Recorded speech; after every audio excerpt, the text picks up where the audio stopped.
videoda gapirilgan ish bo'lmabdi, lekin og'zinglarni to'ldirib samarangiz urmasdan bari uстановка qilamiz deysizlar. Nima ahvol bu?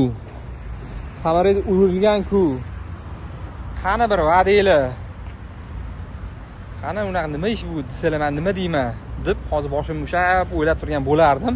Agar bu mashinaga bari bizni noldan uстановка qilgan bo'lganimizda. Afsuski bu bari biz uстановка qilmaganmiz. Bizga bu akamlar nima xizmatga keldilar? Hop besprovodno ishlamayapti, buni to'g'rilab beramiz. Mana elektronniy ruchnik knopkalari bor, lekin o'zida umuman yo'q. Buni ruchnik plati qo'yib beramiz. Podogreflarni ishlaydigan qilib beramiz. Paranadasini yuguradigan qilib, tagiga kranchniklarni qo'yib beramiz. Nobodoga sizga ma'lumot o'rnini shuni aytaman. Mana bu bari qo'ygan tanishingiz bo'lsa, yuborib qo'ying yoki. Mana bari tili bor, o'zini zavodskoy sinib qoladi. Sinib qolsa, mana Gentranikini qo'ysa bo'ladi. Bu Gentraniki.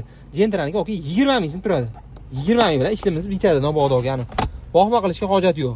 Ular shuna xizmatga olib qo'yganmiz. Xudo xolisa bizni mana shunaqa samarangiz urmasdan bemalol ayta olaman, okay? Xudo xolisa samarangiz urmasdan barra chiroyli qilib uстановка qilib beramiz.